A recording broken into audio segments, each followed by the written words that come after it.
Well, hey folks, it's your old pal King Waspinator. Welcome back to Total Party Skills. I seem to have been wrong a little bit. Perhaps I was just being too pessimistic about the larger third-party companies that put out OGL content, needing to maintain, their access compatibility with the current edition of D&D, and assuming that they would just, kind of have to be forced to knuckle under and comply.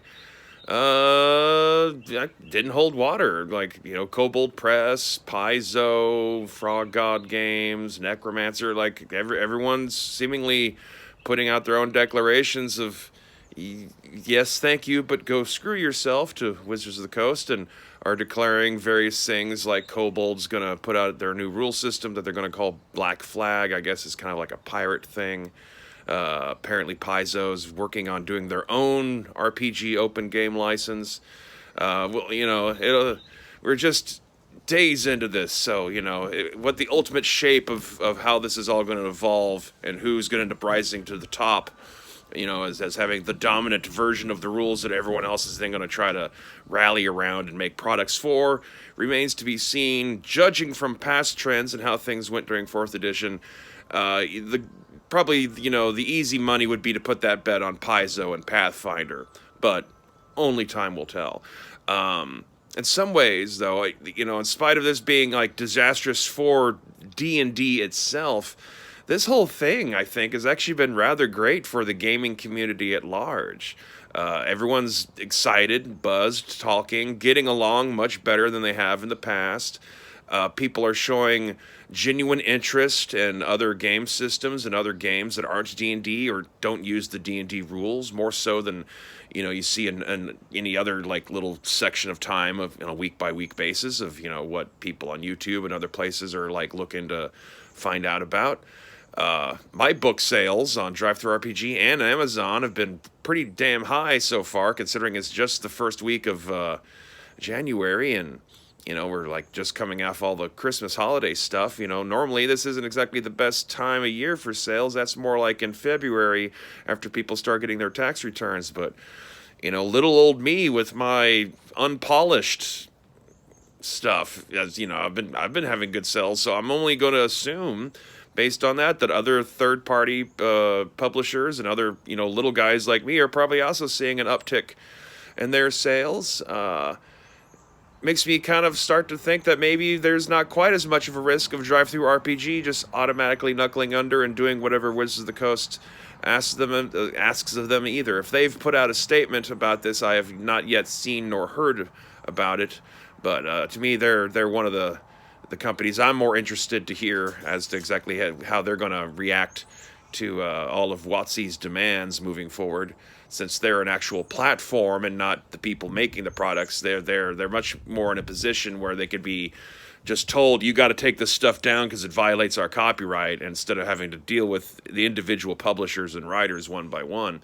But we'll see. I mean, like, yeah, they make a lot of money selling old D&D books as print on demand and PDFs for Wizards of the Coast, but they also do that for a lot of other publishers and little guys. So maybe Wizards of the Coast doesn't claim so much of their market share where they're going to feel compelled that they have to go along with this. The fact that we've gone a week now almost, the Wizards has still not come out and done anything to try to put out this brush fire. And the fact that the big companies like Paizo and Kobold are like already just cutting ties and declaring that they're going to do their own thing, still kind of makes me feel that there is like an angle of this is what Wizards of the Coast actually wants. It seems counterintuitive that you would want to do something that would have such a negative effect on your own fan base, but they want to disassociate their brand from all the off-brand OGL stuff. And if that means alienating some people who weren't that terribly likely to embrace all the changes and weird things that are going to be coming with 1D&D, making it more of a virtual online game and less of your classic tabletop pen and paper game, like they might view it as not a big loss. They got their movie coming and all of its associated for merchandise and stuff, which to them isn't, even if the movie doesn't perform super well, that to them it's all advertising investment to them. That's just increasing their brand some more and getting the name D&D in front of some more normies, and they're just really confident that brand recognition alone is going to pull themselves through this. At least that's my intuition. And that they feel that pretty much everyone else is sacrificable because we weren't quality customers anyway. They've already sold us books. We're already grumpy. There's already a lot of negativity about some of the changes coming with 1D&D anyway. Prior to the OGL, the OGL just shoved that all into overdrive.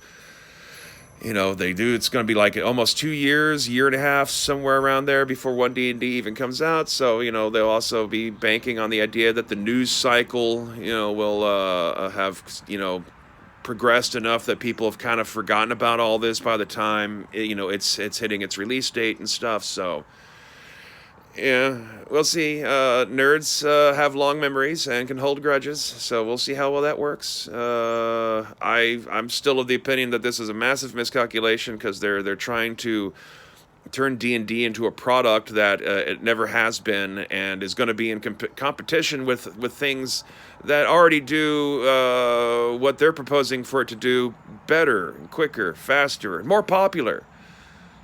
As I've said before, Dungeons & Dragons has already had video games, and while they might not be the worst pieces of shit on the shelves ever seen, they never rose to become the #1 game of the year or really dominate the market in any kind of way, shape, or form, which is ironic considering so much of the basic principles of how video game role-playing games operate are based on old D&D rules themselves.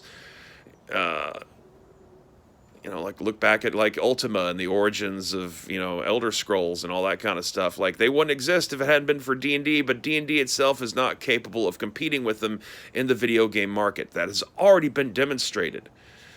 And this whole setup that they have going on about monetizing people online to use the virtual tabletop, it's moving it further and further into video game territory. Go figure. You hire people from video game companies and Microsoft, they're going to turn your tabletop game more into a video game because that's what they know how to run and that's what they know how to monetize. And so that's what they're doing. But D&D was never supposed to be that. D&D is not that. And it seems to have awakened the community to the fact that, hey, you know what? There's other role-playing games out there besides Dungeons & Dragons, and they're all equally fun and interesting, and you don't always have to use the same rule system. Sometimes you might discover that some other games have interesting rules dynamics that you would never have encountered if it weren't for this event. So anyway, I could, of course, tell you to go to Drive-Thru RPG and look up Total Party Skills, or look up some of my books like the Total Party System Rules Handbook on Amazon.com and order yourself a copy in print. Just to either support one of us little nobody independent people, or just to check out, a different rule system and expand your horizons.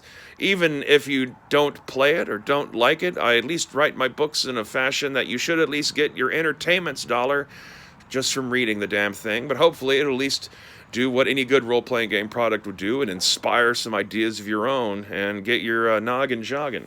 But what I want to add on to this video, I got my copy of Iron Falcon 75, The Lakeside Adventures. I'm not going to spoil it very much, but this is probably the best adventure module that Chris Gonnerman has written. Taps into a lot of the stuff that's going on in the overall storytelling zeitgeist around gaming. The premise is, the characters are people from the real world in 1975 in an unnamed lakeside city in Wisconsin, and some hijinks ensue. There's that Stranger Things element to it, obviously, since you're mixing real world characters encountering D&D stuff, but it has more of a feel of the second half of Stephen King's It, and that these are characters that were old high school friends that have gotten back together as adults to meet up and have been trying Dungeons & Dragons out, and on the evening of their second session, things go awry, shall we say, and it's just simple to the point, great use of tropes, imaginative, really hits the nostalgia buttons in interesting ways by, having you play people playing D&D and then being sucked into the D&D world, makes it a little teensy bit reminiscent, of like the Dungeons and Dragons cartoon from the 80s and all that other kind of stuff. And like I said, there's like that Stranger Things or Stephen King's It kind of angle to it. It's good stuff. And it's only like $10, so I would recommend you go out there and grab yourself a copy before this has to be taken down and then reissued with whatever new OGL rule system everyone's going to have to adapt to, because Wizards of the Coast gotta be bitch.